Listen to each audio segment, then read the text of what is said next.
So those of you who don't know me, my name is Neil Foley. I'm your fire chief, and I really appreciate all of you folks coming out here tonight.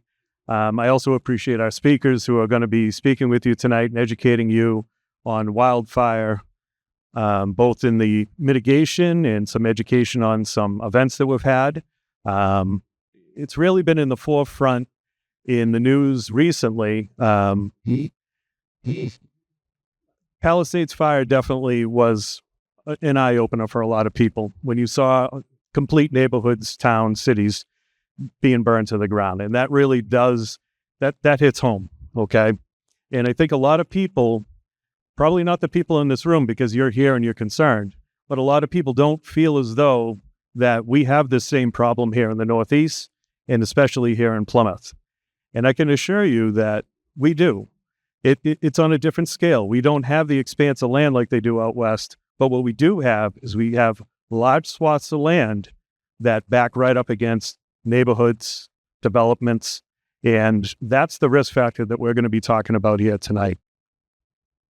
So I want to recognize a couple people. So Bill Hartwig and Mike Hanlon. Yep, there's Bill, Mike Hanlon. They reached out to, there he is. Thank you, sir. They reached out to us, over a year ago now, I think. Yeah. And they had some concerns about the Pine Hills neighborhood as they're going to be taking over the neighborhoods with their HOAs and associations out there. And they brought their concerns about fire danger, about evacuation plans and everything to us. And we had a meeting with myself, Mike Marquardt, who I'll introduce in a little bit, but he's the district fire warden out in the Mesa in this area for the county. And then Chief Dave Salino from DCR. And it was a great conversation, and it brought to forefront to me that there's more that we can do to help educate people and help people make it safer. And it really started me down a path of concentrating on this as part of my years here as your fire chief. And some of the plans that now we have moving forward are really groundbreaking for this area. Out west, they have what's called, across the country is a CWPP, which is a Community Wildfire Protection Plan. And it's used to develop a plan for a community to bring attention, educate people, and also to give them a course of action so they can make their communities a little bit safer. So I'm happy to say that through town meeting funding, we were able to get the funding that we need to be able to do a CWPP for the town of Plymouth, which is going to be the first in the county, and I think maybe the fourth in the state, about the fourth in the state. So it's definitely groundbreaking, and it's really going to be beneficial to our community. It has the possibility of opening up some funding grants so that we can continue this, so that we have a funding source to be able to do more of this. And a lot of it is going to be community outreach, meetings like this coming up with that group to help us develop the plan. So that's fantastic. I know the Pine Hills, they're working on their own plan right now for their community, and I really applaud the work that they're putting into it. It's very detailed. They have a lot of really bright people working on it. So I thank both of you for bringing that to our attention so that we know that there is people that were interested in helping making our community, the town of Plymouth, safer. Few familiar faces here tonight. Former Senate President Therese Murray is here tonight. Great to see you. Thank you very much for coming. We have our retired Deputy Chief. I appreciate you being here. Thank you very much. And I have various members of the Plymouth Fire Department, our Emergency Management Director here, and a really great list of speakers moving forward. The way the format is going to go is the speakers are going to provide their presentations, and then at the end, when all the presentations are done, we'll do a question and answer. I'll pass the mic around. So if anybody has any questions, we'll be able to answer any of those things for you. Just some housekeeping. You have your exits over on that side, and then another exit down there. If anybody needs the restroom, it's down the hall and to the right. So without further ado, I'd like to introduce our first speaker. Dave Salino is the Chief Fire Warden for Massachusetts Department of Conservation and Recreation, the DCR. Chief Salino will be reviewing a summary of we'll be going over a few different things, but a summary of the lead up to the 2024 fall fire season that we saw last year with an uptick in fairly large fires throughout the state. And he'll also be talking a little bit about some of at least one of the fires that we had here in Plymouth and some of the impacts that could have occurred if we didn't get around that fire the way that we did. And that was down in the Pine Hills area. That's the Savory Road fire. Dave has a background in forestry and surveying, and Chief Salino has been dedicated for over 35 years to the fire service, including time as a municipal fire chief and a member of the Massachusetts Wildfire crew. Since 2007, he led wildfire prevention and response efforts for the DCR, representing the state agencies on national wildfire committees and serving as the chair of the Northeast Regional Strategy Committee. We're honored to have him to share his expertise today. And Dave, please. Thank you, Chief. And what a great turnout. It's fantastic to see this kind of interest. And so what I want to do is start out with a story of the 2024 fire season.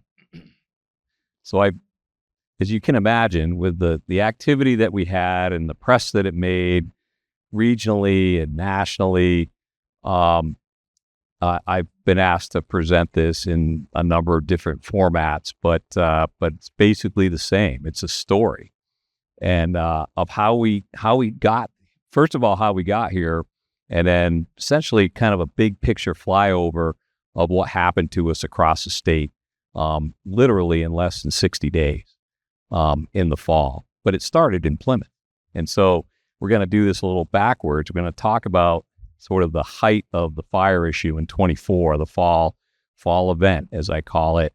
But it actually comes back at the end and focuses on the largest fire that we had in the state in 24 was a 32-acre fire here in Plymouth. That was back in May or April. And so I've done this a lot. The best title I could come up with is the 24 fire season, not so normal. And I can't take the exclamation out of there either because it was just not so normal. So I've changed that a little bit. I want you to think about this is not so normal in modern times because in the press and out of all of the interviews that I did and folks I've talked with, it was captured as historic. Well, it really was historic only in modern times. We've been here before, 1947. In 1947, there was over 200,000 acres burned in Maine, right? Pretty much burned most of the town of Bar Harbor to the ground. And it was the spark, if you will, no pun intended, that started the Northeast Forest Fire Compact. And then there was a number of other periods in our history up through 65 and, of course, 57, right? When the 57 fire ran for 15,000 acres in 12 hours. And so we've been here before. It's just, it's been a few generations until this fall, which I say was sort of just a hint from Mother Nature that history can repeat itself, right? So that's what we're going to talk. It'll be a kind of a quick flyover, and I want to get to the Chief's fire, the Savory Road fire, because it's a good one to talk about. So first slide, it always comes up for us, and you'd be surprised that even new fire chiefs that don't realize this, that in Massachusetts and a number of other New England states, old home rule states, the local fire chief has jurisdiction over all fires, including on state lands. And that's really important to understand that. So Massachusetts DCR, Forest Fire Control, some of the staff are here. We become a specialized mutual aid resource to the chiefs across the state, bringing subject matter expertise in wildland fire. And not only just in suppression, but in prevention and detection through our fire towers. And it's a huge positive, successful partnership. Go ahead. So just a real quick, this is how we're made up. This is really interesting. It gives some of our staffing levels here too, but we have 13 districts across the state. And they follow mainly county lines, except for Worcester's cut in half and Middlesex County is cut in half. But what they do align with is a statewide fire mobilization plan. And remember that we have a robust statewide fire mobilization plan for not just wildfire, but the gas explosions up in the Northeast and the North Shore, hurricane response, whatever it is. We have a great system for that. State fire agencies, typically out of the forestry agencies, do a lot of things other than just fight fires and respond to fires. So this is important. The highlighted parts are what we had to do all during that fire season. But we do all of this, not just fire response, but we're responsible for the state wildfire occurrence reporting. So the data that you're going to see comes from our folks in the field up through the state forester and up to a national database in our national reporting system. We do the fire detection through a fire tower network. We'll see that in a little bit. We still do prescribed fire, and actually we're growing that program. So actually after all of 24 and the fire activity we had, we still burned 3,300 acres for habitat restoration and fuel reduction across the state. We become a state response resource. We run a federal excess property program with the U.S. Forest Service. As the chief mentioned, started out doing this years ago in my career, but since 1985, we send fire crews and single resources across the country as a national mobilization asset, along with a bunch of other states, right? And we had 2 crews that went out last summer, Montana and Idaho. So we're very active with that. We provide a lot of the wildland fire training across the state, and on a daily basis, regardless of how busy we are, the district fire wardens are having to calculate and share and communicate that fire weather intel that is so important when we get into situations like we saw in October and November. We're part of the state drought management task force, so we sit on that. That is still up and running. Why? Because we're still in moderate drought in many parts of the state. So we're feeding intelligence and data into that system. And then we provide a lot of support for our own programs like our parks system. Go ahead, Ian. So there's our fire tower locations. As I mentioned, we still have a robust fire tower. It's great to talk about this here in Plymouth because really the birth of the use of fire towers is here in Plymouth, Massachusetts back in the 1880s. And so we still have 42 towers across the state. A lot of them are down here in the Pine Barrens, but scattered out all across the state. These are all still operable, and we even help other states. So a few years back, we helped the state of Rhode Island with a 52-acre hard-running fire down there in Tiverton, and the Fall River Tower helped them with size up and kind of communications and spotting that fire. Go ahead, Nick. We also are very involved in aviation when we use National Guard aviation assets, namely the Black Hawk helicopter. And so there's a process in place that if Plymouth needs a helicopter for water bucket drops, there's a process in place between our agency, the State Fire Marshal, the MEMA director, Mass Emergency Management Director, because the governor owns those assets, right? And so MEMA is a signatory. We do the assessment. Once it's a go, it comes back to the district fire warden that does air-to-ground coordination with the ship. And we use this quite a bit this fall. So let's talk about the fire season. There's a number of influences, not just a few, that really led to the fire activity that we saw. And so namely drought, right? And how many folks were sick and tired of the wet summer that we had, right? Who would have ever thought? But, when when you think back here in the last 4 to 5 years, we've seen ourselves rapidly transition into these flash drought scenarios. And that's what happened to us in 2024. And it really set up around August. So drought was a main driver, and it never let up all through, and it still hasn't let up, but it didn't let up all through that fall season. There's a Keach-Byram drought index out there, and you'll see a slide of this that we monitor. It's all about the condition in the soils, and it's a fire drought index. We had a lot of periods of above average temperature. And I say periods because they'd come in spurts, right? In October, it was probably one of the best falls that we've seen, right, in Massachusetts. There was a lot of recreation going on. And why? Because we had 3-4 day runs of temperatures in the 60s, 70s, and even low 80s. And so that was great for those of you that were out hiking and running and jogging and biking. Not so good for drying out fuels that are ready to burn, right?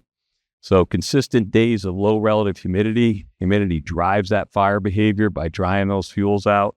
Multiple days of wind events, again, 2-3 days where we saw dangerous winds driving fire behavior.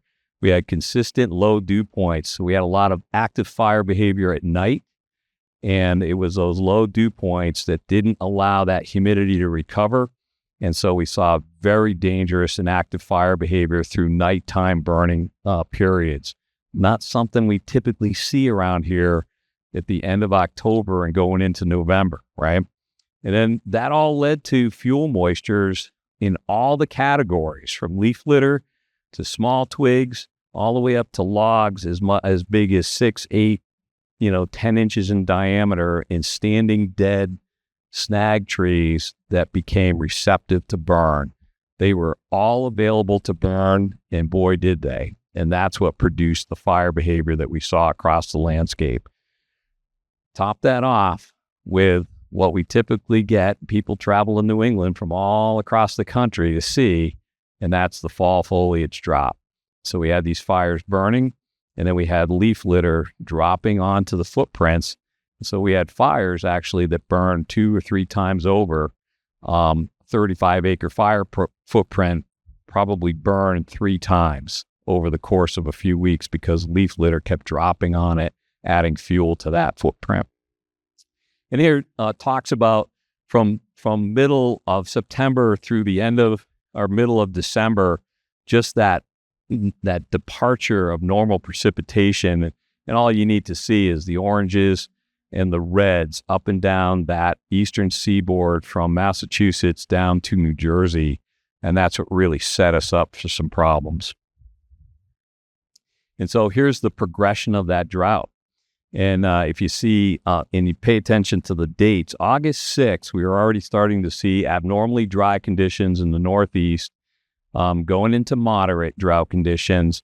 By the end of October, we're seeing severe drought coming down that eastern seaboard across the central part, the interior part of the state. And then by November, we're well into it. And I will tell you, what I didn't put in here was by the end of November, we were in red, which was the severe drought score.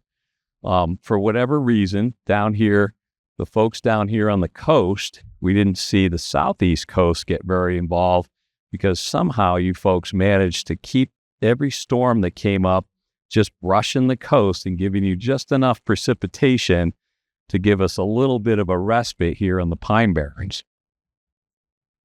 And I don't know how Neil did that. I didn't know that he had that much power over the weather systems, but it was amazing. Yeah, local jurisdiction, right? So and this just captures that, again, from September 10th all the way down through December 10th. And you can see those reds popping right out on that map. And we were in this fire season, by the way, not just in Massachusetts. So it was impacting Massachusetts, Rhode Island, Connecticut, southern New York, all of New Jersey, and eastern Pennsylvania. Go ahead, Neil. And so I talked about that Keach-Byram drought index. This is when we get into a little bit of science on this. And It used to be that, we all got into this because we wanted to just run engines, go after fires, spray some water, and go home. But there is a science behind it. And so we monitor all 13 of those district fire wardens are monitoring the Keach-Byram Drought Index. Goes on a scale of 0 to 800. This is one of the 7 elements that scores your drought score here in the state. And if you read the last one there, 600 to 800 range, often associated with more severe drought with increased wildfire occurrence.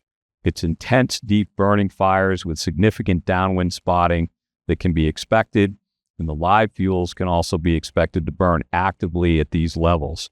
And we were bouncing up against 600 here, and when you see a 579 up there in the Northeast and the 549, we're considering that we're probably there. And we actually watched it in the fire behavior that we saw. So what that means is it's actually measuring the top 8 inches of the soil layer, and it means that those organic materials in that soil layer are ready to burn. And that's what drives those fires. That's why a fire in October, if you didn't catch it and it got over 5 acres, it was going to be a 1 week or even a 2 week event because it was just burning down every day. So we saw fires burn as much as 20 inches into the ground. Go ahead, Neil.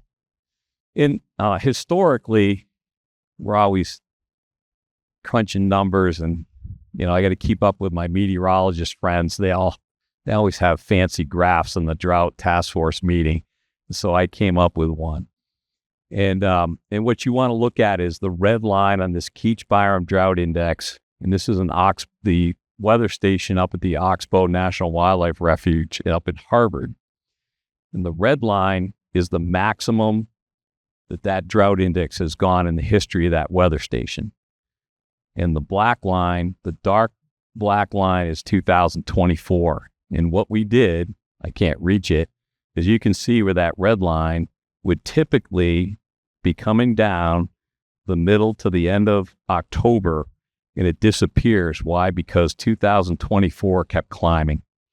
And so this is historic for us, right? And so that drought index that we measure, those ground conditions, those ground fuels, just got worse and worse all the way into November for us, right? We should be getting ready for snowfall, as we approach Thanksgiving, right? So that's telling for us. Go ahead, Neil.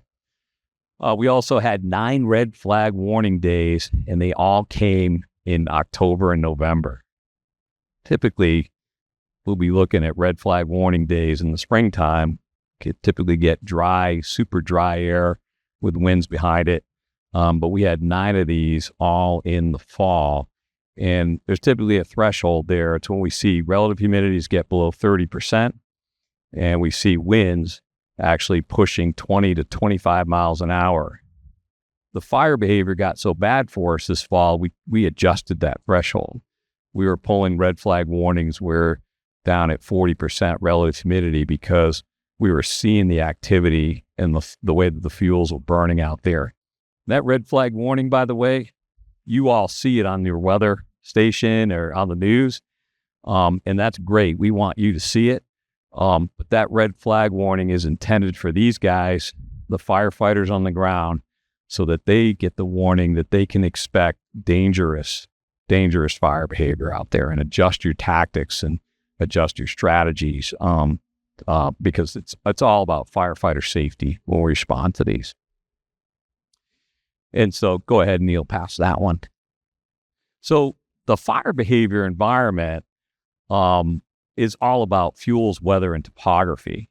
And this is what's going on one of these scenes when it happens.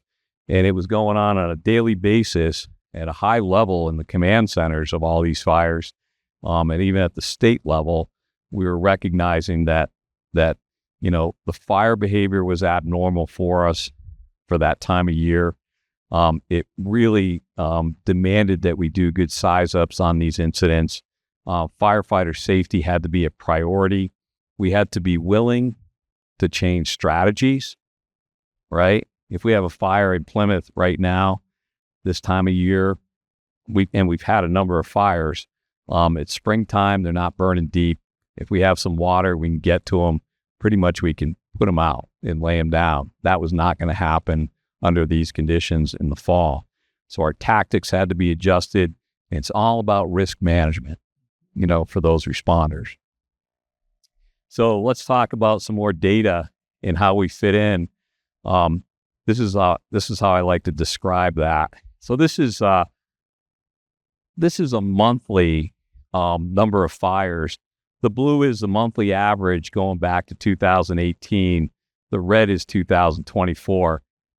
And all I simply have to do is walk up to the slide and I go, nothing to see here in November. And so on average, if you can't see the screen, on average, we have between 15 and 21 fires in the months of October and November. In October, we hit 225 this past October. And so as we're sitting in sort of this state coordinating group meeting on every morning for about 27 days, he said, thank God we're coming to the end of October, because November brings snow. And, this is going to change. We're due for a change, right? And we doubled it instead, right? So 461 fires for the month of November this fall. And then how does the number of fires and then acres burned compare? The blue, going back to 2017, the blue bar is the number of fires, and we actually averaged out because we had a fairly slow fire season up until September. And we had that wet year. We had the Plymouth fire, the Savory Road fire was 32 acres, and it was the largest fire in the state for that year up until September, October. And so number of fires is that we hit the average, but acres burned, again, nothing to see here, sticks out like a sore thumb, and we really topped out at over 4,600 acres burned for the entire year. Go ahead, Neil. And this is where they were. And we actually, the map shows locations of fires during the active part of the season, October 1st to December 30th. They're in some size categories. I really broke them out: 0 to 5 acres, 6 to 99 acres. And then we had a number, about 7 large fires over 100 acres. And those large fires, when they go over 100 acres, they become they actually make it on the National Situation Report. And so we break those out. What I do like to point out is that, a majority of our fires were in that 0 to 5 acre category, and they always are. We seem to always be around 73% of our fires are caught at that early stage. And the conditions that we had here between October 1st and December 30th, all of those little blue dots, those were all caught by your local fire departments. They were the first responders. They were up against it, and they did a great job. And so the blue dots seem innocuous, but it's a great kudos to that collaborative effort out there, that partnership between state and local. But it was local that was catching those fires and keeping them from becoming large. Because all those larger dots, especially the purple, those were fires that all of those were in that range of 25 to 65, 70 acre fires that took a lot of effort over many days to keep them contained and to hold them in place. And then regionally, the U.S. Forest Service, Region 9 folks, they stood up a rapid assessment team to really help us out here in the Northeast. And they put together some great products for us and Connecticut as well. So they got a hold of data from Connecticut, Massachusetts, and Maine. And again, combined, look at 2024 fires compared to 2010 to 23.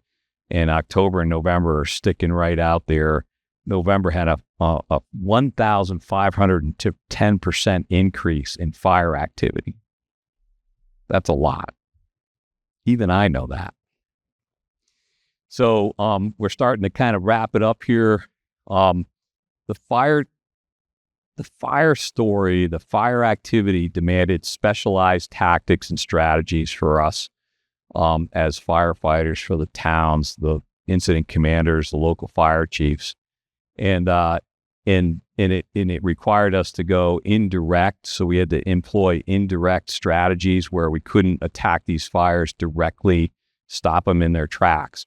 We had to start thinking outside the box and start to think smart, and with firefighter safety and public safety in mind. So that was indirect, using trails, roads, streams that still may have water in them, barriers that we could bring fire to and anchor those fires and get containment.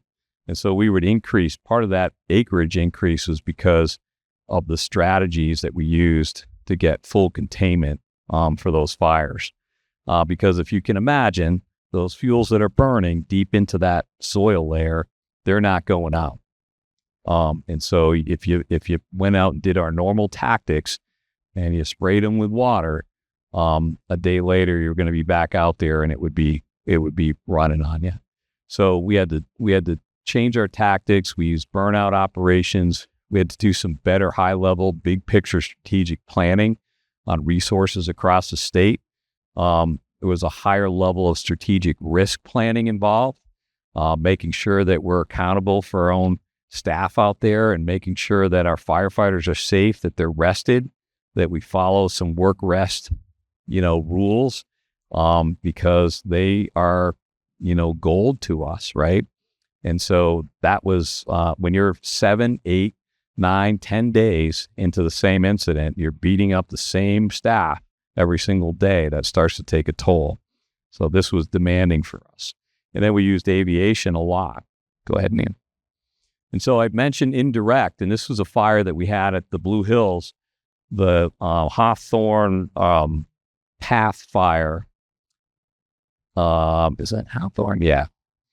Houghton's Path, because that's Houghton's Pond right there. So Houghton's Path came in at the top of the ridge on Houghton's Hill.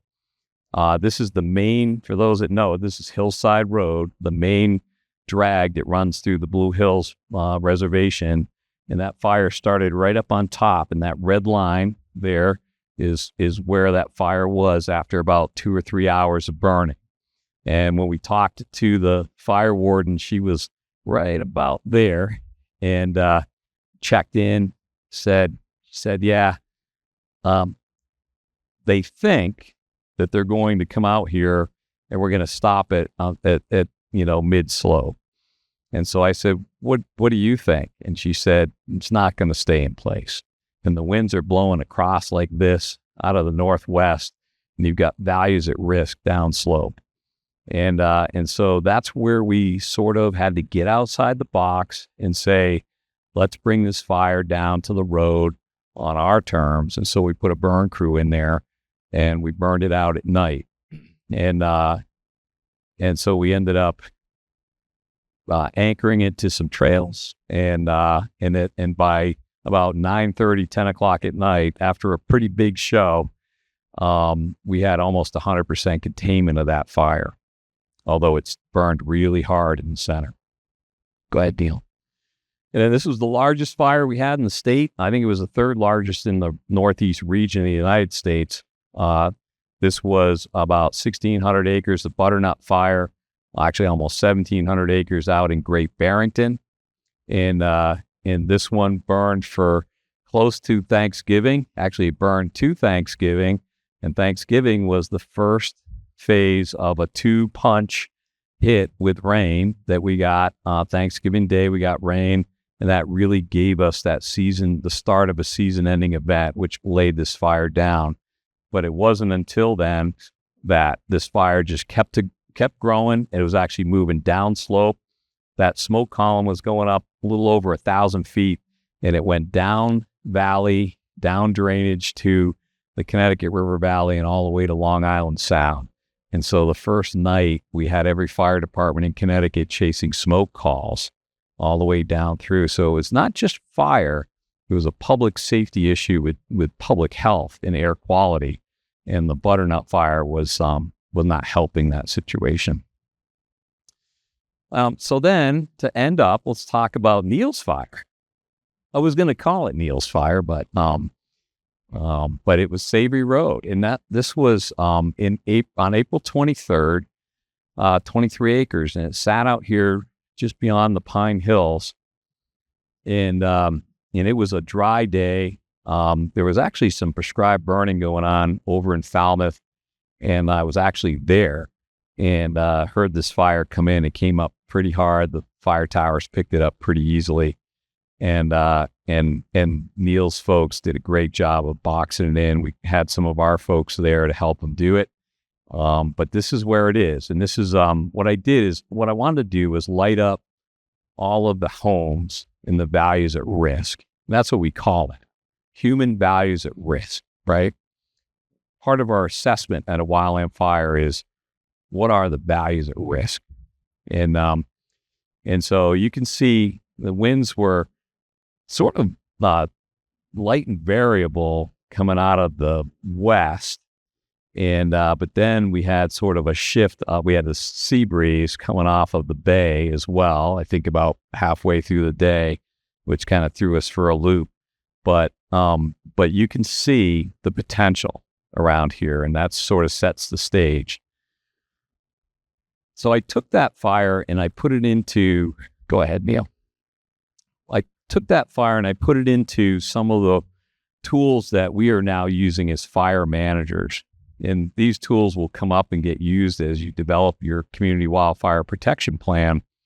And they're modeling tools. They're using layers of information that are available. And this is coming out of the Northeast Midwest Wildfire Risk Explorer.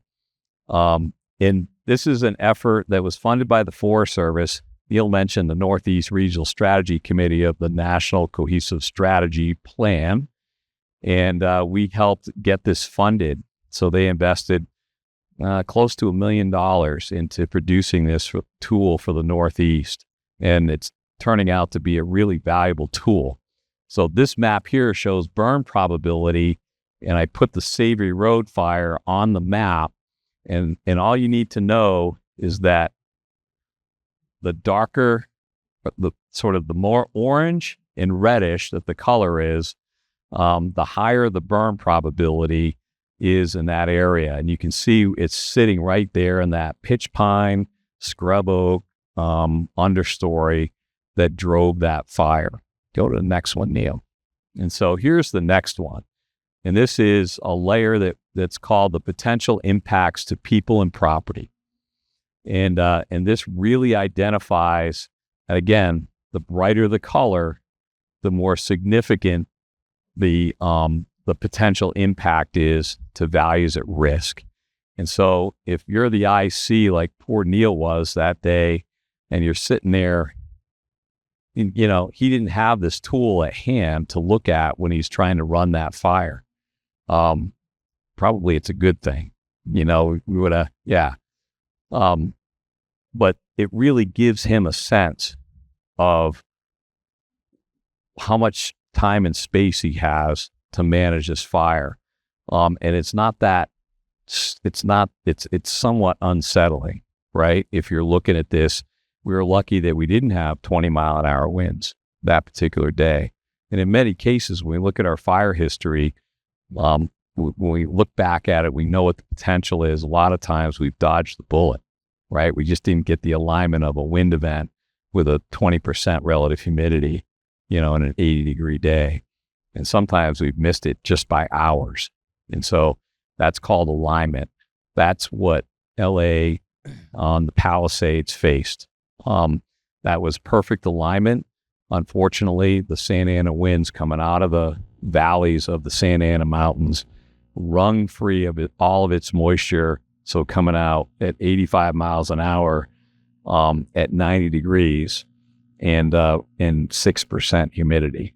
And that's what produced the fire event in LA. And unfortunately, the position of those winds were pointed right at LA proper, right at the Palisades.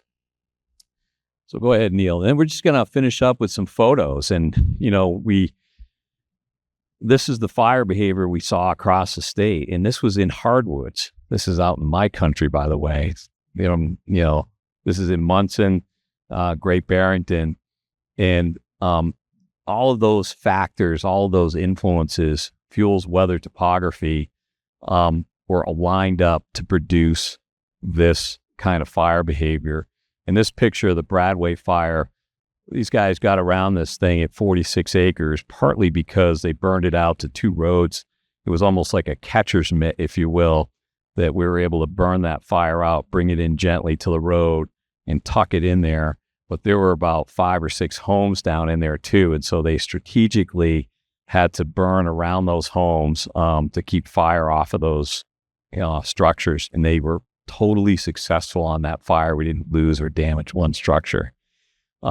The command post is typical of what we saw across the landscape. That's the Butternut Fire Command Post in Great Barrington, and that's the local fire chief up in the back there, and he's got support from surrounding towns, right? And that's what it took to manage these fires, because you were in it for the long haul. Go ahead. And then this one here, what I wanted to show you was, remember I mentioned that we had leaf drop on top of this whole story, right? This fire here was right up north of us here in Canton. The Pappas fire was 35 acres. That picture there was taken on about the second or third time that whole 35 acres burned. And so that was the active fire behavior that they saw, those residents, that night behind their house, just because of the reburn of leaf drop. And so that was important. And then this is in Boxford. So this is from about 5 miles away, the start of the Thomas Road fire that ended up being about 525 acres. And then it was just off to the races right out of the gate. Remember I talked about those low dew points?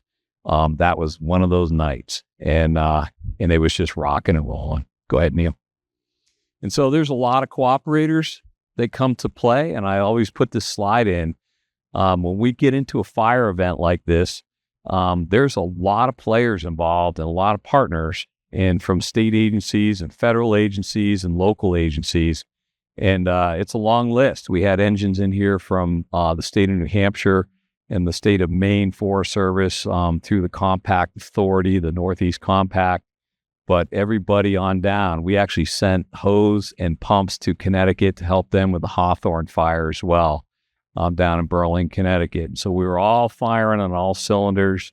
Everybody's in here. The Weather Service we talked to on a regular basis. We stood up a statewide multi-agency coordinating group that, as I mentioned, we met every single morning, and then we met every single afternoon at 4:00 to wrap it up and do an assessment for the next day and figure out what our priorities were. Go ahead, Neil. And so there doesn't come without human toll. And so unfortunately in the Northeast, part of the corner of the United States, we had 4 fatalities in our ranks related to wildland fires. And 2 of those, the 2 here on the right, Darrell and Robert. Robert was a firefighter killed in a UTV rollover in Connecticut on the Hawthorne fire on day 1. And Darrell, unfortunately, 18-year-old New York State Parks employee that was hit by one of those dead snags that was burning, actively burning up in it. And we had some serious tree hazards to deal with day after day across the state in any of these fire footprints. So with that, that's kind of the story of the fall. We were lucky. I said, you always look for some sort of, some sort of positive out of this. We didn't get, because of the weather pattern that we had, we had a couple of storm systems that came through and dumped rain down here in the Southeast. And for the folks here, we really kind of dodged the bullet, because I shudder to think of what could have happened if we saw this fire behavior in one of the most volatile fuel types that we have in the Northeast. And so I wanted to, than end by congratulating the chief, and some kudos to him and his staff and some of the residents here that we've met with for recognizing this, that, as the chief mentioned, the wildfire problem is not just in the west or the south, it's here in the northeast as well. And so we all share this, and it's important that we collaborate with each other and sort of be visionaries in how, and not in how we prevent fires from coming through our neighborhood. The fuel type is always going to want to burn, but how we learn to live with fire and harden our communities to be able to receive fire and survive it, right? That's probably the biggest part of it. Thank you very much, Dave. And, just to hit on, the point of relationships, and, all the speakers that are going to come up here tonight are going to play an intricate role, have played an intricate role in, wild and fire for our community. It's about these relationships. When Dave showed up at that Savory Road fire, that wasn't the first time I met Dave. We've been interacting for years prior to that. We've been on fires before. We've been out to prescribe burns. So it's all about those relationships, so that if I show up somewhere across the state, but happened numerous times at different fires, we sent assets, myself, trucks, what have you, and I show up on a scene and I go walking up, and I already have that relationship with those other people. It's not about introductions. It's not trying to figure out what your strengths or weaknesses are. You know who the person is. You know what they can bring for resources to you. So that's the important part for that. So I'm very thankful for the relationships that we do have for our community, so that we are safer for it. Dave, do you have that?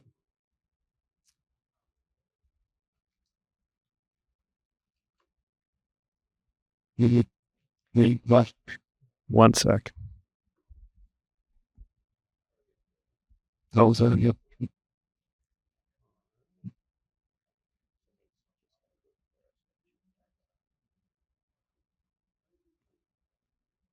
There it is. All right, very.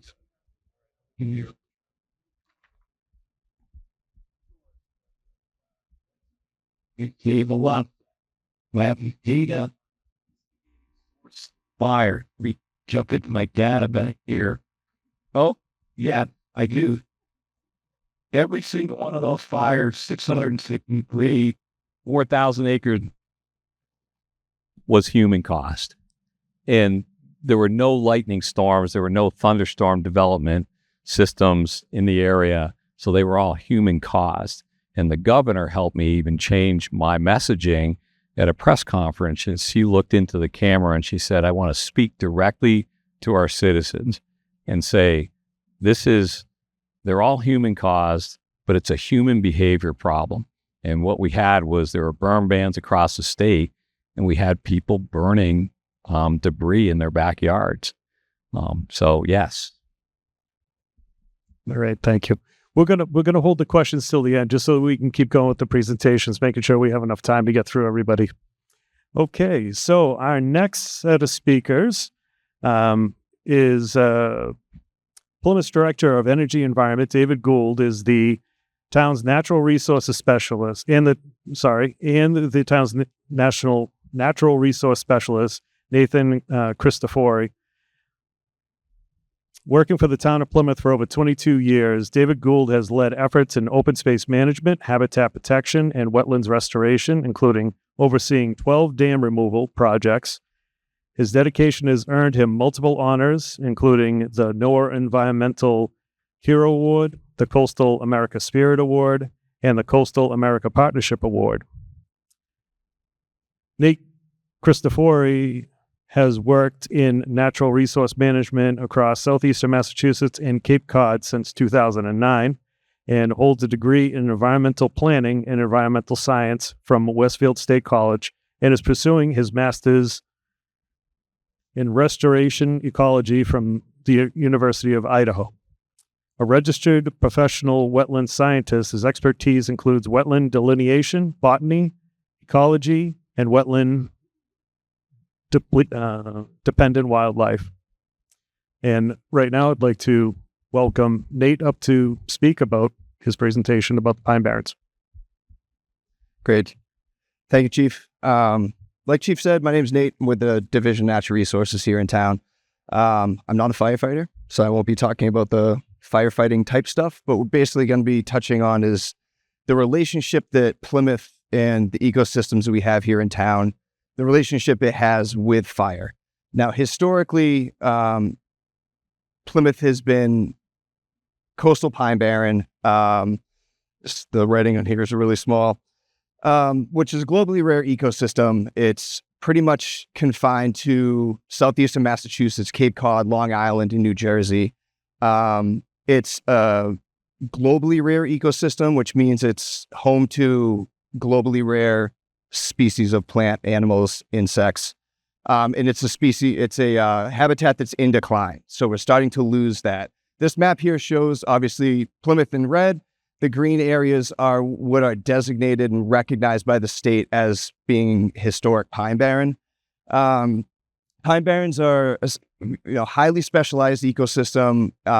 They're categorized with sandy, acidic, well-drained, nutrient-poor soils, which if you've been in a pine barren before and you walk around and you kind of scuff up the ground a little bit, you see it's almost like beach sand. It's really coarse sand. It's not the soil and loam that you would kind of picture initially in a forest.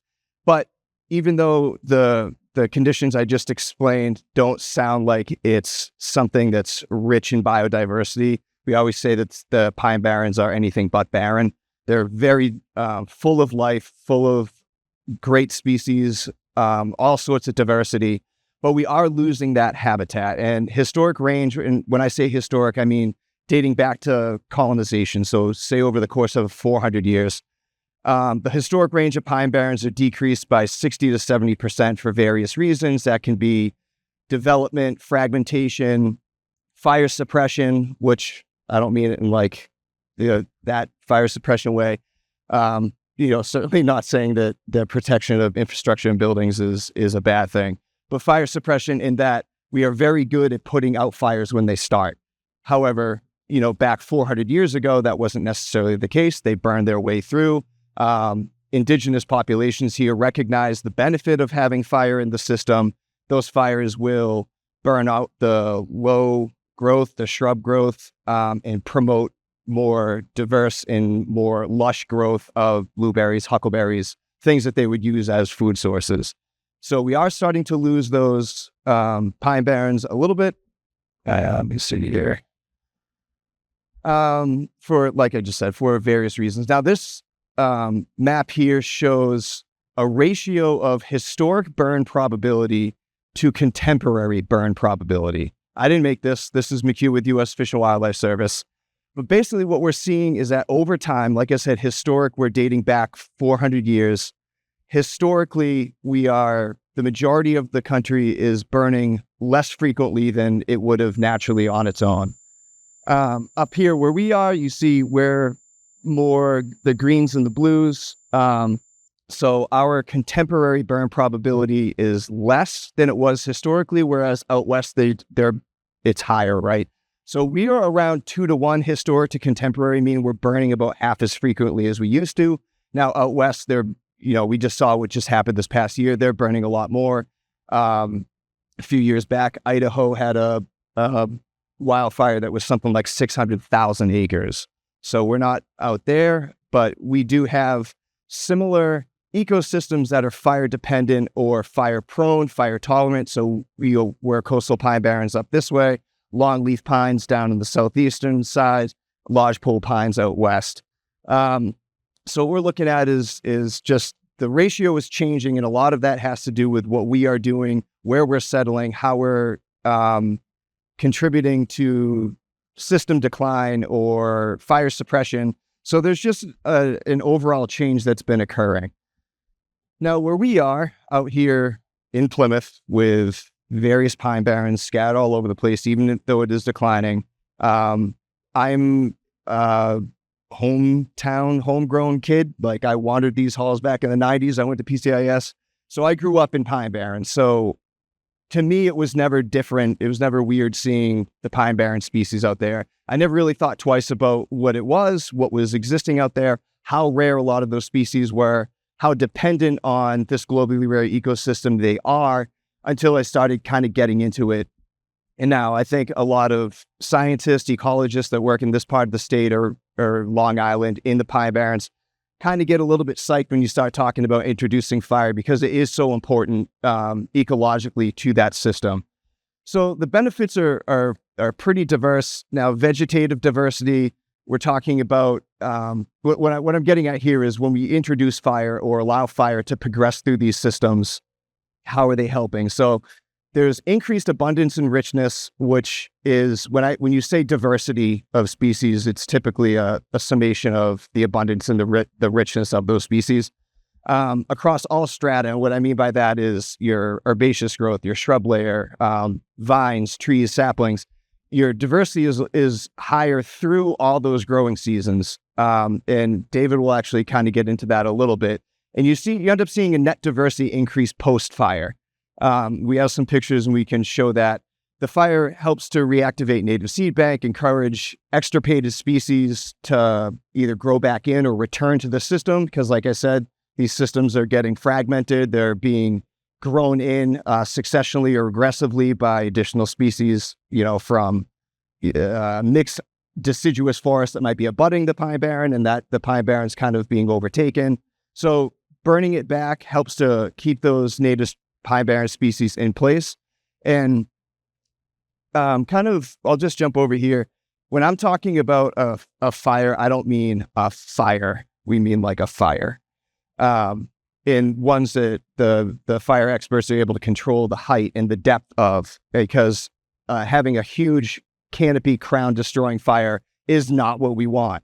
So we want those nice low ones that are easily controlled or more easily controlled. And then getting into animal habitat, we're also going to be able to create habitat for those declining species, get them back, increase the overall diversity, but we can also retain necessary like niche habitat, like dead snags that are good for perch roosting, rookeries, any denning animals that can use the root wads, the overturned root wads. And then obviously when we increase the diversity of these species, we're increasing pollinator habitat, which has increased benefit outside of Pine Barrens, because we know our pollinator species are starting to decline as well. And that final picture over there on the right, what emulating natural disturbance regimes means is introducing disturbances that would naturally have occurred had we not ever come over here. And disturbance regime can be fire, wind throw, when you have a hurricane that knocks a bunch of trees down, those types of things. Because we're really good at stopping those disturbance regimes, it comes with problems, increased fuel load, like the previous speaker, Dave, and the chief had talked about. Because we know that if we had fire over periods of time, it would have continued to decrease the fuel load. But if we stop what decreases the fuel load increases. Any of that just made sense. And so we can mimic that disturbance by introducing fire, and it has all of those additional ecological benefits that I just kind of went over here. Now, I don't expect anyone to read all these, but I broke it up into 3 columns: plant species, animal species, insect species. And these are Pine Barren dependent species. That's not to say that these species don't exist outside of Pine Barrens, but if you go into a healthy Pine Barren, this is a lot of what you're going to see. Now, the common ones we're probably most familiar with are the pitch pines and the oaks, maybe bearberry and some blueberries, but then a lot of animal species too, especially a lot of birds that are declining because we're losing that shrub growth habitat. And then we have, turtles that you probably wouldn't expect, eastern box turtles, snakes.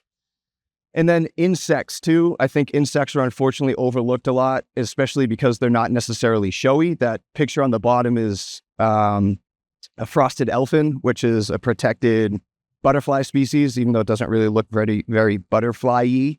It's pretty mothy. So because the insects are sort of overlooked, I think they're not thought of as being a species necessary or dependent upon some sort of protection. But with all these species, these ones in red are the ones that have either state or federal endangered species designations. So because the Pine Barrens are a declining habitat that means that the species that depend on them are also in decline. And as they lose habitat, it starts to spiral a little bit out of control. And that's when you start losing species entirely. So I'm going to hand it over to David, who's going to kind of tie this into some projects we're working on. Yep.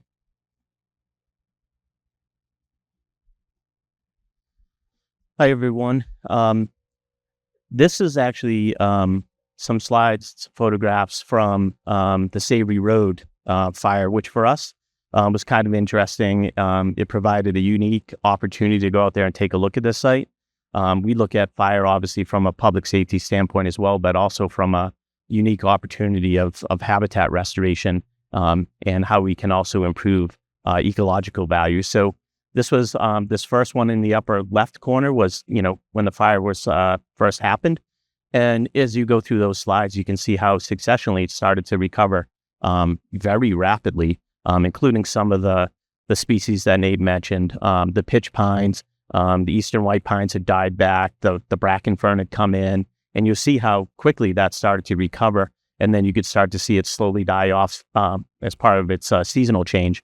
So we're really excited to see what this looks like in the spring as growing season comes back. So one of the reasons we're really interested in working with the fire department on the community plan is that I think there can be a lot of work done to improve public safety, but a lot of work to also improve ecological value for some of the unique resources we have here in Plymouth. And so that's why we're really excited about working on this plan. And to that, I'm going to show you one of the examples, which is actually, it's kind of dark now, obviously, but if you were to look back through these windows, this project is actually right in the town forest. For those of you familiar with PCIS, town forest is right out back here. Years ago, they planted a red pine plantation, and those trees were not native, and then they died very quickly, and now they've become a fire hazard, and they've crowded out a lot of great habitat. And so we've worked for a few years to remove some of those trees, but we have a project that we're working on with the United States Fish and Wildlife Service. There's about 30 acres back there that we want to clear those trees, cut them, and then mulch them with some rather large equipment, obviously, and then eventually come in and burn that to restore some of the habitat that Nate was talking about. The other great benefit of that is it clears 30 acres of fuel load immediately adjacent to the school. So again, you can sort of see the benefits, ecological benefits, but also protecting a local school that's located immediately adjacent to an area that has an awful lot of fuel load. So we were actually scheduled to start that project on Monday. Slight delay with some of the federal issues going on, but we will keep working on that because it's a great project. It was funded entirely by U.S. Fish and Wildlife Service. And the reason they wanted to fund it was they see the same habitat values that we see. They wanted to see more songbird habitat, and they also wanted to see the opportunity within this area that they've designated as a great thicket for the only native rabbit in all of Massachusetts and New England, which is the New England cottontail. So they see it as an opportunity to create really unique habitat back into this area. And we see it for that reason, but also the ability to protect the school and the surrounding neighborhood. So going forward, I hope what we can do is partner with the fire department and other partners to create habitat and also improve public safety. So that's going to be our role going forward. So, thank you very much, both of you, for your presentation. I felt it was important to bring not only the state perspective, with this conversation, but also bring the local perspective with the conversation. Dave Gould and his team does excellent work for the community, and this is going to be a great project. Well, good. This is going to be a great project, and hopefully, we have more of these projects moving forward. Obviously, I've got a vested interest in it. I do like the environment. I like animals, even some insects. But moreover, I'm concentrated on getting, some protected areas and increasing the safety surrounding some of these spots of land that we have. So hopefully we'll get that funding released soon so that we can get that project going. And we'll see what else we can get moving forward once we get that CWPP in place and what kind of funding we can do to do some mitigation. There's a lot of things that we can do as a community, and of course, all of it's ruled by funding. So if we can open up some of those grant sources, that'll be important. So, Mr. President, hope you're listening.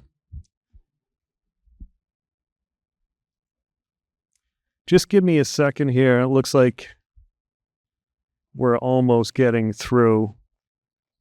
Why don't we, while we're waiting for that to finish updating, I'll open it up for some questions.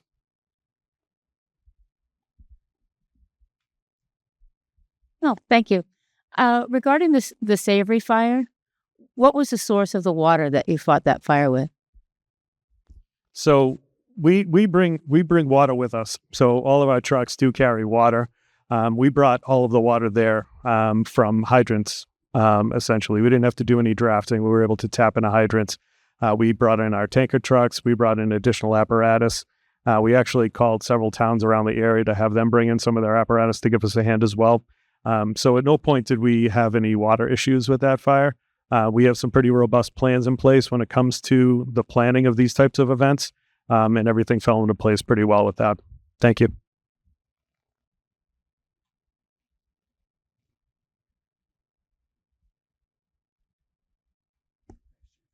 Can we get Mike or Bill to give us a status update of where they are and trying to get the Pine Hills to, which a lot of us live in, where they are with the fire management program for the Pine Hills?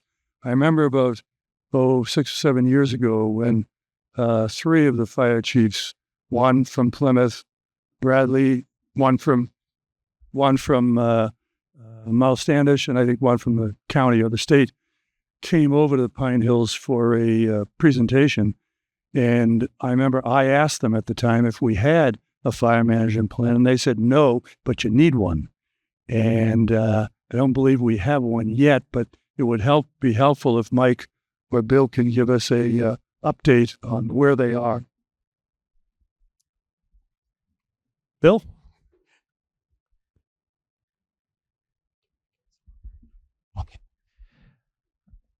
Well, let me just say that I'm Bill Hartwig. I've been living in the Pine Hills for about 10 years. I did spend quite a bit of time with fire management. My last career was chief of the National Wildlife Refuge System in Washington, D.C.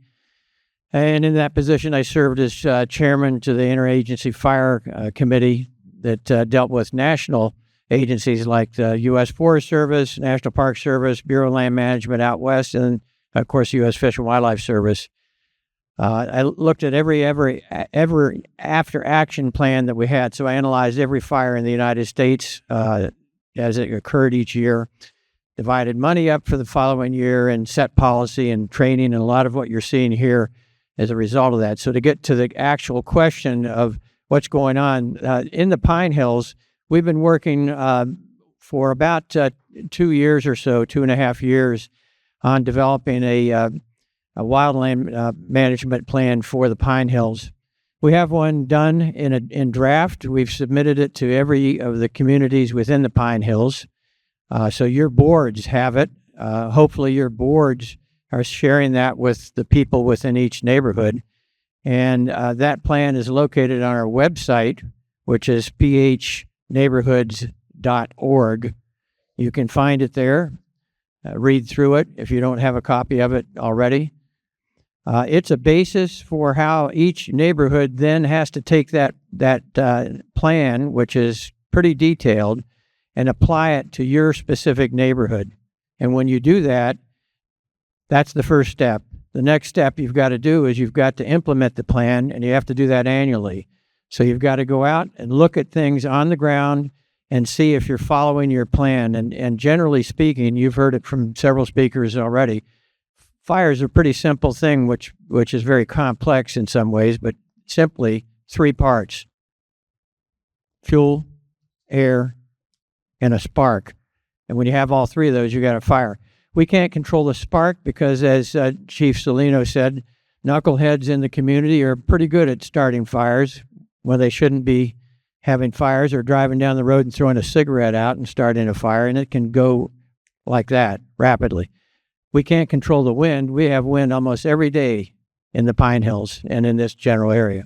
5-10 miles an hour, which can go to 30 or 40 miles very quickly. So all we can do is control fuel. We have a lot of fuel in the Pine Hills right now on the ground, and some of it is dead and in the air. And so one of the things that this plan talks about very specifically, what you should do at your house, what you should do in your neighborhood, and what should be done within the Pine Hills at large. If we do all that annually and we go out and look at it and make it work into our budgets, funding to do some of the clearing that we can't do as humans, and we could hire somebody else to do, then that's going to improve things. It'll also help what you just heard about the environment and ecology. It'll help that too, because we're going to take all that dead stuff that I call fuel on the ground, clean it up, and let the vibrant growth of plants come back. So that plan, to wrap it up real fast, that plan is on our website. If you can't find it there, contact your board for your community.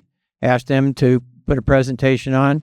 Either Mike Hanlon or myself would be happy to come talk to your community. But we need to get very serious about this. The second part, and the final thing I'll say, is that we have to figure out, if we have a fire, how do we get out of there? Evacuation plans are extremely important, particularly if there's a fire. If you don't have a fire, you don't need to worry about it. But if you have one, it'll be too late if you don't have a plan. So we're working on a plan right now that will be attached to our fire management plan. And that fire management plan is going to dovetail with the town's plan as well. So we're coordinating with the town, we're coordinating with the state. So we're not doing this on our own, and we have built this plan from the ground up. We drafted it, we sent it out, we've taken revisions, comments, improvements, and we now have something that we're looking at as a final draft. What you have to do is take it in your specific neighborhood and tailor it to that. PH neighborhoods with an S.org. Did I get that right, Mike? phneighborhoods.org with an S, neighborhoods with an S. When you get on that site, you have to sign on, but there's no problem signing on. It's just a process you go through, and then you're set.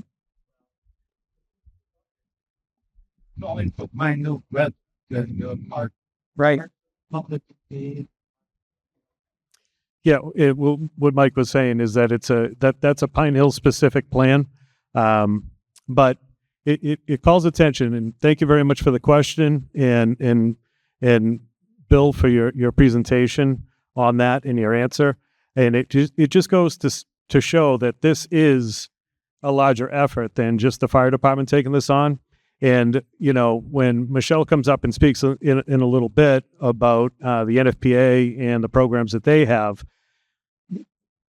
you need community leaders to lead the charge on this, because it is going to be a community-specific effort, a very localized effort.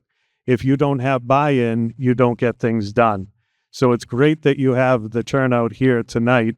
And this will be something that we'll be able to, like you said, dovetail, and it'll be a community-wide plan with the CWPP and having those resources out there. But you need the buy-in. You need people that are gonna take the flag and run with it. And we really appreciate the efforts that all of you have put into it. I know there's a larger committee that has been working on all this with you, but this is really fantastic. So thank you again. All right, now that we have our AV back up, I'd like to introduce our next speaker. And up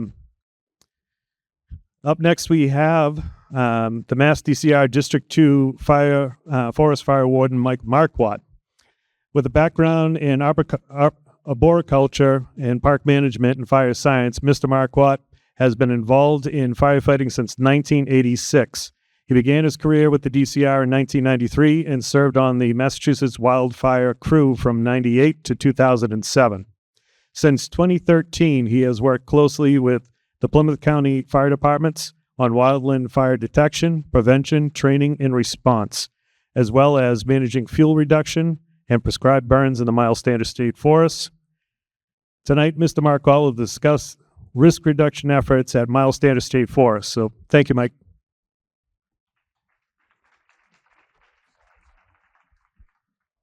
Thank you, Chief. Good evening, everyone. So District 2 is headquartered at Miles Standard State Forest, and my part of my presentation tonight is to articulate to you what we're doing at Miles Standish State Forest to reduce the hazard. So there's a deep fire history in Miles Standish State Forest, as you all know, and a lot of those fires are going to impact or had impacted the town of Plymouth, correct? So over the years, there have been a number of funding sources and plans developed to make these things happen that are happening today, and I'm going to highlight some of those for you tonight. So this first slide is just a little redundant from Chief Salino's, but it's the Inform system that we use, and it's the federal reporting system, and it just gives you an idea of the number of fires that we had across the state in 2024. So there was about 1,300 wildfires across Massachusetts in 2024, and we burned over 4,600 acres across the state. So we wanted to also, part of our hazard fuel reduction program is prescribed burning. And we've upped our game, if you will, in Miles Standish State Forest over the last several years, conducting prescribed burns. So in 2024, we had burned 425 acres, which is the most we've burned since we started that program in 1 year. And we have high hopes and expectations this year that we will meet or exceed those numbers, weather dependent. And the weather really plays a key role in our ability to get these prescribed fires and burns done for the benefit of habitat restoration, hazard fuel reduction, and also firefighter training. So there's another project going on in Miles Standish right now too, and it's the Pine Barrens Restoration Project. And to date, there has been 1,359 acres treated mechanically, mostly focused on the southern end of the state forest, which is the Camp Cashelot area, the Charge Pond area, and that end of the forest. As I speak today and tonight, they're actively conducting this year's part of the Pine Barrens restoration in the southwest corner of the state forest. It's a couple of hundred acres, and it's on Division of Fish and Wildlife property in the Southeast Pine Barrens Wildlife Management Area. So we do have that, and that thinning process that's going on in there, it's whole tree removal and mulching in place, where we're taking out all white pine completely, and anything, I believe it's 10 inches or below, is being mulched in place. And that thinning is reducing the very serious potential for crown fire. And as the gentleman from the Town of Plymouth Environmental Bureau there indicated, we don't want crown fire. Crown fire is very difficult to control, and it does a lot of damage ecologically, and it's a very, very big public safety and firefighter safety issue. So we don't want crown fire. So we have over 100 miles of fire road in Miles Standish State Forest. There's approximately 25 miles of paved road, and there's about 20 miles of bike paths. And we utilize all of those roadways as fuel breaks. So as you navigate through Miles Standish State Forest, you'll notice that all of the sides of the paved roads are mowed at least once a year. The bike paths are mowed, and all the fire roads. And they're different widths sometimes in some places. And that's just because of, different types of terrain, different types of vegetation that may be growing in that particular area. But they all serve a multitude of purposes, and one of those purposes is they serve as a fuel break. So it'll lessen that fire when it comes out of the dense wooded areas. So that's an ongoing project yearly in Miles Standish State Forest as well. So we are currently working, started last Thursday. We have a contractor in there doing mowing projects, about 30 miles of mowing on the Carver side of the Miles Standish State Forest. We have another project coming up that will be creating a fuel break to protect the neighborhood parallel to the origin of the 1957 fire on Cranberry Road at Westline Road at Miles Standish State Forest. And this fuel break is about 20 acres in size, and it'll protect that entire neighborhood that borders the state forest in the town of Carver, which is Miles Standish Drive, Priscilla Mullins, and up in that area there. That's a relatively large subdivision, so we want to protect those folks too. So those are some of the ongoing projects that we have. So let me get specific about Charge Pond. We have plans and some funding in place to do some thinning in and around Charge Pond, specifically in and around the campgrounds. There's plans to create some safety zones up there for the public if a wildfire does break out within the state forest. During the camping season, we have a large contingent of campsites up there, and we want to provide the public a safe place to go in the event of a wildfire. There's a large equestrian loop there, a lot of horses, and we just want to create those safety zones for the public to be able to get to and, have a safe place to get away from problematic fires. So in Plymouth County last year in 2024, there were 155 fires for about 100 acres, and that's across Plymouth County in totality.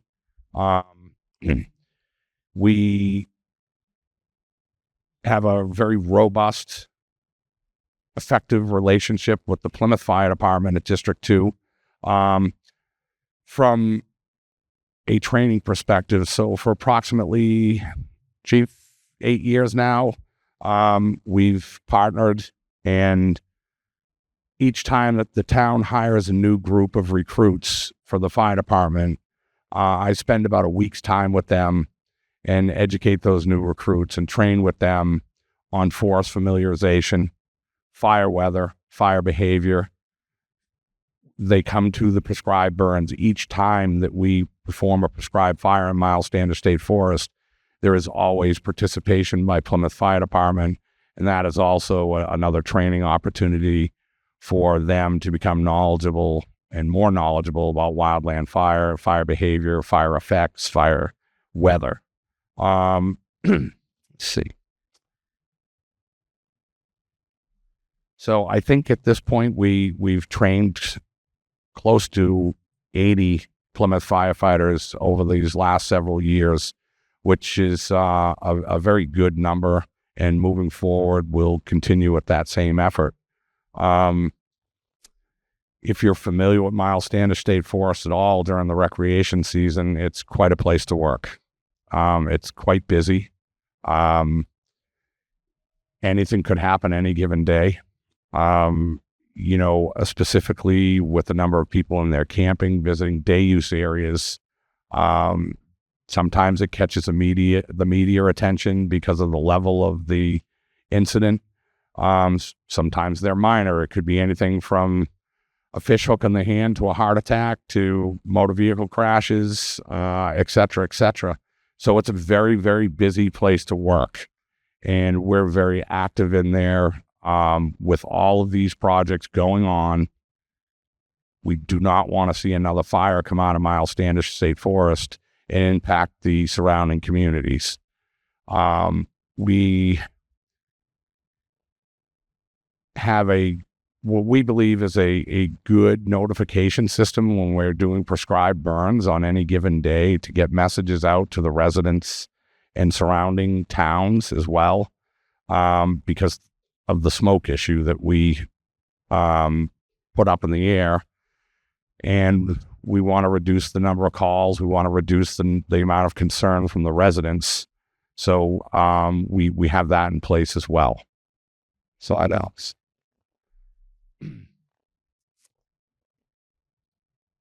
So and Michelle and Alex will talk about this a little bit more. We live in a fire-prone area, and in our fire-prone area, what do we have? A lot of homes built into the wildlands, right? So we call that the wildland-urban interface, and that's when your homes are at risk from wildfire. So in 2024, across the state, we had 7 residents destroyed. We had 564 residents threatened. Other structures destroyed was 40. And we're talking about outbuildings, meaning sheds and things that people have on their property. It could be garages, things of that nature. And other structures threatened, 153. So those are kind of big numbers. We're a small state, but those are kind of concerning numbers too, right? And we want to work with you. We want to work with the town of Plymouth and partner with you and make the town of Plymouth safer to live in and prevent wildfires from impacting your community and your homes. Next slide. So this map here is just a sample of burn units that are in the northeast corner of Miles Standish State Forest. So if that 1957 fire were to take that same track, that fire came out of the state forest up in that northeast corner.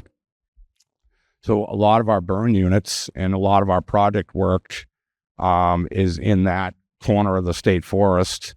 And one of the priority areas for us to burn this year is to finish off a section of that northeast corner from Mass Road around Long Pond Road back up to Alden Road in the state forest. There's a couple 100 acres left there that we have not burned yet, that we want to complete that loop and finish that piece off and revisit it again within 5 years and continue to revisit each one of these burn sites that we do every 4 to 5 years to maintain that fuel reduction. So this is a good example of how we break down the burn units.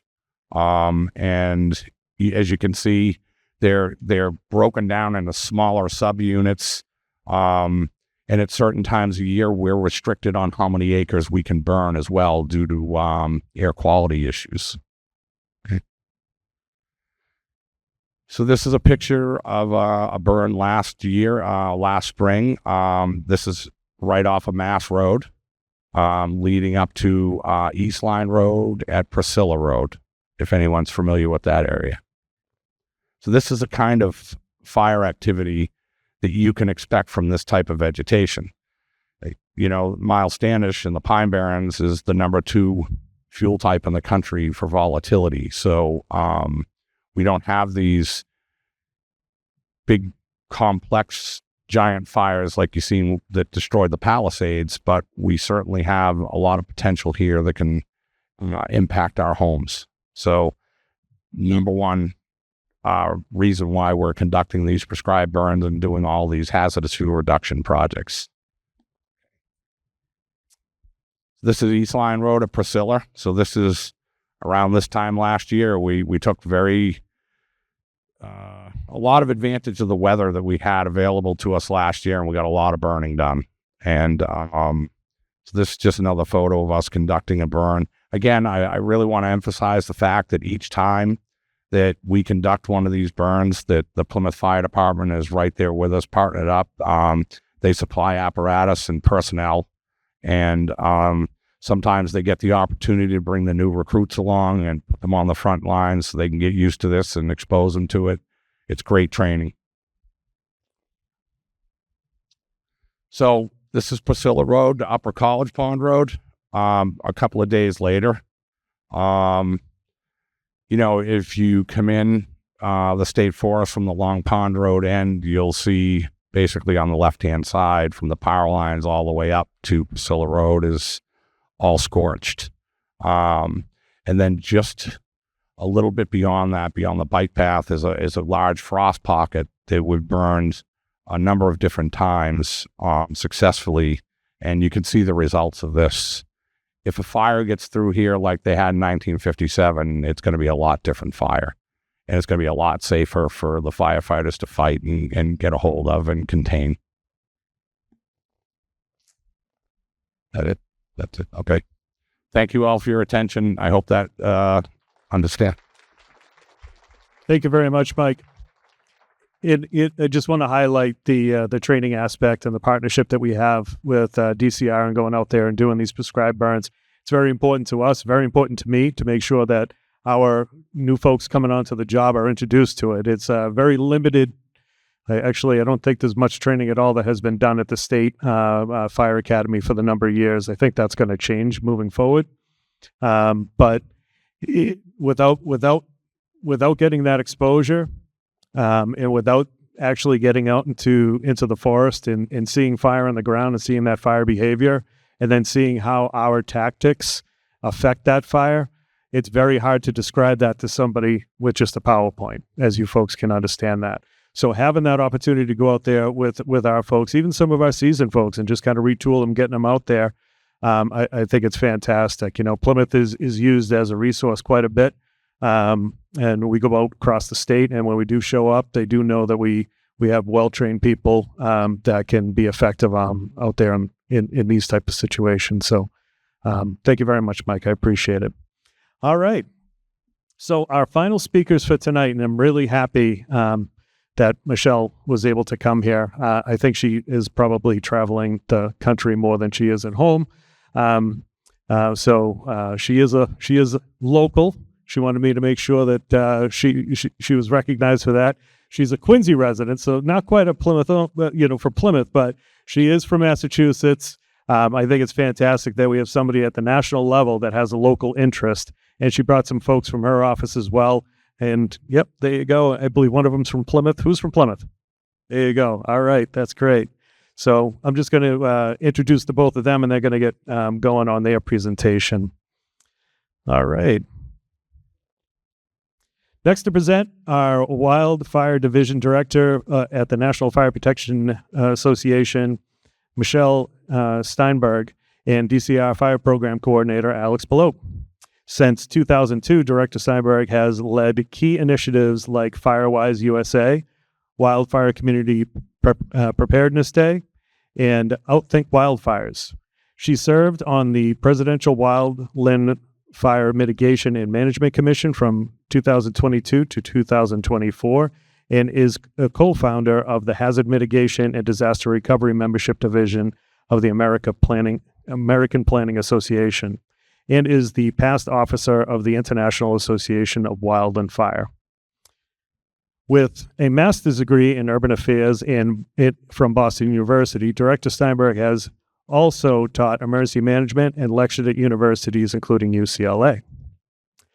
DCR Fire Program Coordinator Alex Belote is the state liaison for NFPA's FireWise USA program, helping communities across Massachusetts reduce wildfire risk. With 20 years of wildland fire experience, 17 in Massachusetts, he has served as the DCR Fire Control's Fire Program Coordinator since 2018. Mr. Belote is also a qualified firing boss and engine boss through the National Wildfire Coordinating Group. And with that, I will let them get started. Thank you so much, Chief Foley. Thank you, Chief Salino, Mike Marquardt, folks from the town, and Alec. We're just going to run through. Thank you all so much for staying so long. Going to try to make this fun and entertaining. And I see who has already heard about FireWise. All right, this is going to be easy. All right, I'm just going to skip through that one. National Fire Protection Association, we are a nonprofit. We are based in Quincy, Mass, although we work all over the country these days. We're all remote. You can still visit our office in Quincy. But we've been in the wildfire business as an association that's dedicated to ending the destruction of life, property, and resources from fire, electrical, and related hazards since 1896. So we're really into this. And in wildfire in the modern era, we're talking about from 1985 when we started realizing those big fires don't just happen in California. 85 was the year we lost 600 homes in one day in Florida. So it kind of woke people up that they need to do something differently. And we look at the life safety and property loss issues. So we work in tandem with folks in the natural resources world, fire protection and so forth, but we're focused on the built environment, the people, and the property. I'm showing you a standard that NFPA had written in 1930. So that was when the problem was cabins in the woods. And as you've heard over and over tonight, that now that we have our permanent homes and residences and more development in wildfire areas, the problem has really changed. So next, please. So one of the ways we try to address that is the Firewise USA recognition program. It's completely voluntary. It gives people a process and a framework to join together, learn about fire, and take steps to start to reduce their potential for risk. So we're talking about ignition of homes and the community. And we created it in 2002. That's when I came on board. People had been working on pilots before I got there. And we partnered up with the U.S. Forest Service and state forestry organizations like the Massachusetts folks here. And we said, let's help address the risk on private property, because really the state and the federal government, you saw the great partnerships going on here to help keep you safe. But once you step into your front yard, that's all on you. That's your property. That's what we're trying to focus on next. So our vision is that wildfire can occur in these areas where people live, work, and play without a disaster happening. And by that, we mean many homes burning. I will admit, if it's my home on fire and it's the only one, it's a disaster for me. So I have a vested interest. But we found that the science tells us that homes and communities can be compatible with the natural environment that includes fire. So this concept, the home ignition zone, and Alex will speak a little to this, how that looks here in the Plymouth area. What it means is what we do to the home and everything around it within just a few 200 feet or less. That's going to make the difference whether that home ignites. And if a home doesn't ignite, it won't burn. These are scientific findings starting with Dr. Jack Cohen, retired out of the Forest Service, and they have been proven out over many, many years. What happens in this home ignition zone is critical to whether that structure survives, and there are things we can do to prevent home ignition. Next. So we also want to think about, I mentioned about 100 feet out from the house is the maximum distance. A lot of us don't have 100 feet in every direction. A lot of us live a lot closer to each other. I actually was in the Palisades and the Eaton Fire footprints just last month, and those were very densely developed communities. The homes affect the other homes. So if you can see where those lines overlap, if your home ignition zone overlaps with somebody else's, you're going to affect each other in the case of a fire. So we're trying to get the situation so that the structures themselves don't burn, because they then present a much bigger problem to your house and your neighborhood than trees or anything else burning. Go ahead. So the science, again, Dr. Jack Cohen, they really have to break it down, that fire does not come like a wave and just take everything out. You've heard descriptions of fire, how we laid it down, how we contained it, how we gently moved it. Fire is only going to go where it can combust, that the three things, oxygen, heat, and fuel, are present. It only advances to locations that meet those requirements. So it can be very different within just a few feet from your house to the neighbor's house and so forth. And the way that we modify the vegetation, the type, size, quantity, and spacing, and other things that can burn, that's going to affect the likelihood of combustion. So Jack's research has gone on to be duplicated, magnified, amplified by folks like the Insurance Institute for Business and Home Safety. We put their website up there because they've got some really great research about homes that you will enjoy seeing. It's very visual. Next. I did want to give you one picture from, actually two pictures from Los Angeles. This neighborhood, we were walking this property with a community brigade. These are firefighters who also teach the community, who had worked with the homeowner, who prepared their home. And now you might think, again, those big flames are going to come and take my house.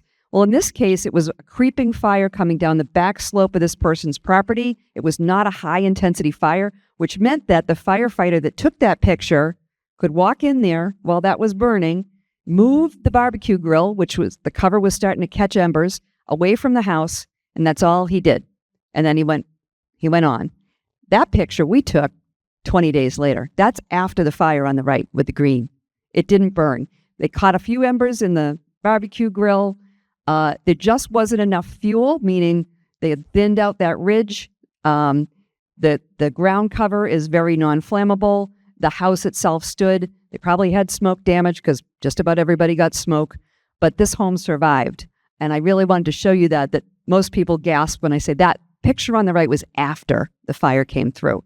because it was low intensity. But if they'd had a lot of shrubs and brush and stuff that could burn leading up to that house, we would have a very different result. So why Firewise? Because wildfires are here to stay. They're part of your beautiful Pine Hills and Piney Woods, Pine Barrens ecosystem, because your homes are private property and you have the right to make choices about what you do there. And a lot of times people don't realize there is something they can do. You clearly know there's something you could do. You probably wouldn't be here tonight, but we'll go to the next one. This is why we created the program. We offer the information to help you change that situation. And what we require from you is sustained community-wide action to get recognition from us and to maintain that status. So why participate? I'll just throw those up there. These are all the reasons that people have, told us over the years. Wrong. Sorry. Other way. Okay, I got a little excited. I'm going to let Alex run it. This is what people have told us. It gives us a framework. It gives us a path to do something. We can learn about wildfire. When we start doing the work, we get some peace of mind about our environment. We build community. We build citizen pride in what we've done. That's huge. That's why we recognize you, because it's awesome what you're doing. And it gives you access to resources. We did a survey with folks in Firewise communities. They were 5 times more likely in a Firewise site versus same state, different place, to have gotten some grants or other kinds of resources to do their work. So it really opens up opportunity. Next. So really, Alex is going to get into this a little bit more, but our process is basic.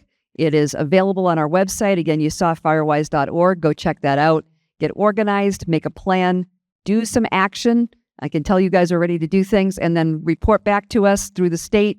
And we give you recognition, and people start to learn, and this program starts to grow. Thank you so much for your attention tonight. I'm going to pass this on to Alec. All right.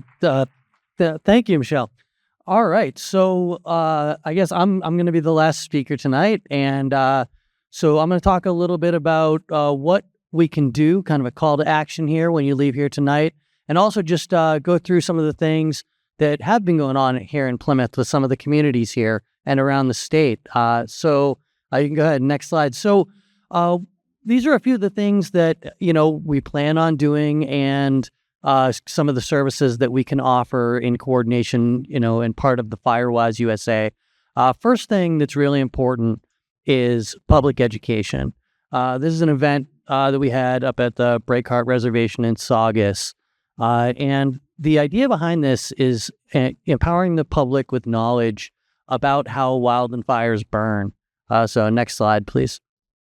This is just after Nantucket, Massachusetts, adopted their community wildfire protection plan. They held a wildfire awareness day where the community came out and were able to kind of go through the wildfire, the plan, and ask questions. It was a really great event for the public to start learning about wildfires. Next slide. All right, so one of the first things that we'll do when I come out and our folks here from DCR come out and talk to you is we're going to try to build a basic understanding of wildfire. And so, as a few people have said tonight, there's the size, shape, and arrangement of fuels matter. One of the important concepts is the continuity of fuels. And we talk about in the fire business, we talk about horizontal continuity and vertical continuity. And these are represented by these pictures here on the side. So if the fuels are horizontally continuous, the fire can move across the landscape. And if they're vertically continuous, they can move up the vegetation into the treetops. And as people have said several times, we don't want the fires moving up into the treetops. It can make them extremely hard to control, and they can throw a lot of fire embers. And we'll talk about embers in a second. One thing to understand here, and I can't wait to talk to you and more people in the town about it, is our fire seasons are generally in the spring and in the fall, when the leaves are cured, not in the middle of the summer. And I look forward to talking with you a lot more about why that is. That's when we have our fast-moving fires. And most of these big, fast-moving fires historically have been in May. Smaller fuels, a lot of people see big logs on the ground, and that's, worried about fire because of those. And those can burn. But the thing that's going to move fire quickly is the small fuels, pine needles, leaves, grass, that sort of thing. You can go ahead and the next slide, please. So the majority, as Michelle mentioned, fires generally don't move into the human environment, into a neighborhood like a tidal wave. They'll come in and it'll throw these embers. And this is from the Institute for Business and Home Safety that Michelle mentioned. They have an excellent 5-minute video. It is worth a watch. This is a still from. So embers can be thrown for more than a mile. So from the fire. So there can be a fire quite a ways away, and there could be no trees really around your house. But if it lands right next to your house and there's something that can burn, that can cause your house to ignite, even if you're not right on the edge of the forest. Next slide, please. So after we do kind of some public education, usually our next step is to do what we call a community wildfire assessment. So this isn't coming out to an individual home. We usually meet with a group of homeowners that are interested. We take a ride around. We take a walk around a couple of houses. We talk with our fire warden, local fire department, and we go through a checklist that NFPA has. They have a template for this. It's real easy, and takes us a few hours to go through, and we'll identify the general state of the neighborhood. What are the structures made out of? How are the driveways? Are address signs up? How long does it take trucks to get there? What are the water sources? All kinds of things about the neighborhood to give a general assessment and very general recommendations. So next slide. Okay. So once we've done that, we start talking about the ignition zones. And we talked about that vertical and horizontal continuity. The way you can think about this is we're going to be breaking up that continuity starting at the structure itself and moving outwards. The structure itself in those first 5 feet are the most important. That's where your house is. That's what's going to catch your house on fire. So in the first 5 feet, actually, you can go to the next slide, please. So in that first 5 feet, you really don't want anything that can burn. That's going to be your non-combustible zone. So you want to get rid of your mulch and replace it with stone. You want to make sure your gutters are cleaned. Leaves are gone from underneath your porch, underneath your wood steps, anything that can catch on fire.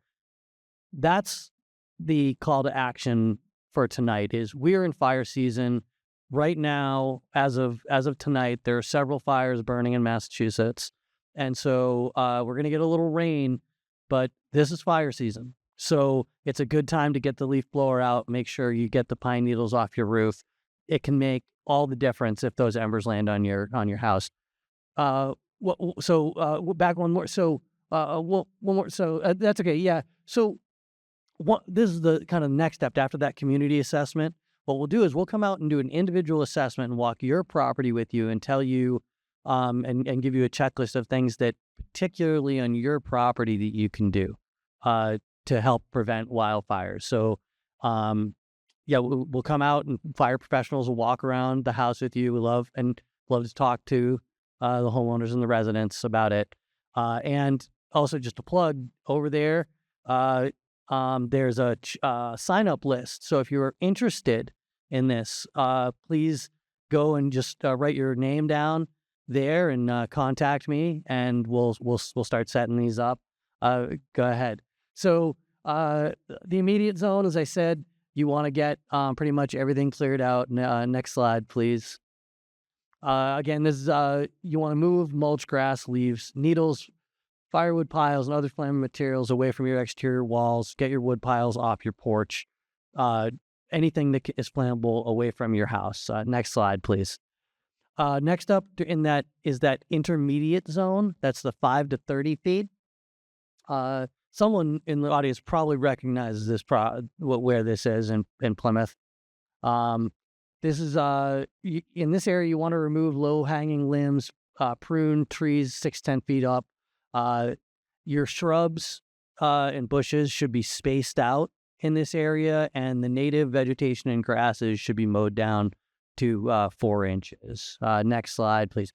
The extended zone. This is the 30 out to 100, and remember, the most important is going to be in those, starting with the structure and moving out. This is once you're well into the kind of the Firewise process. Some of the things you're going to be able to do is an education day, is education programs. We have a Firewise community here in Plymouth, the Six Ponds Improvement Association, and they put on an excellent public education event just a couple weeks ago at the Wildlands Trust headquarters, just down the road on Long Pond Road. And the other thing that you'll do is you log your hours that you work to become a recognized community. And so always say, can you go back one? So this is during a work day at the Edgartown Estates on Martha's Vineyard, working in that extended zones. And so the goal out there is not to stop the fire completely, but to reduce the intensity of it. And so every year they have contractors come out and chip along the roadsides and bring out, and the neighbors, community members bring out brush to be chipped. Next slide, please. This is the Six Ponds has done several work days where they'll choose several structures, several properties in their neighborhood, come together as a community and spend a morning or spend a day cleaning up and reducing the fuels. And I think this is just a really excellent picture. This is all within that 30 to 100 foot zone. You can see before they started work on a Saturday morning, and that's about noon before we were all done. And so you can see they made a huge difference there. So next slide, please. Next slide is just my contact info. So I really hope some of you sign up, to start getting involved in Firewise USA. I look forward to seeing you, and it's great to see the people the familiar faces. Look forward to seeing you again, and thank you so much.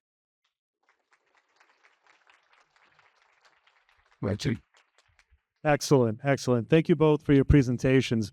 I think that really was a great way to sum up tonight and really get across what our intentions are with this meeting. I really appreciate you staying for the whole presentation. This was fantastic, and I look forward to seeing you guys in the future. Thank you.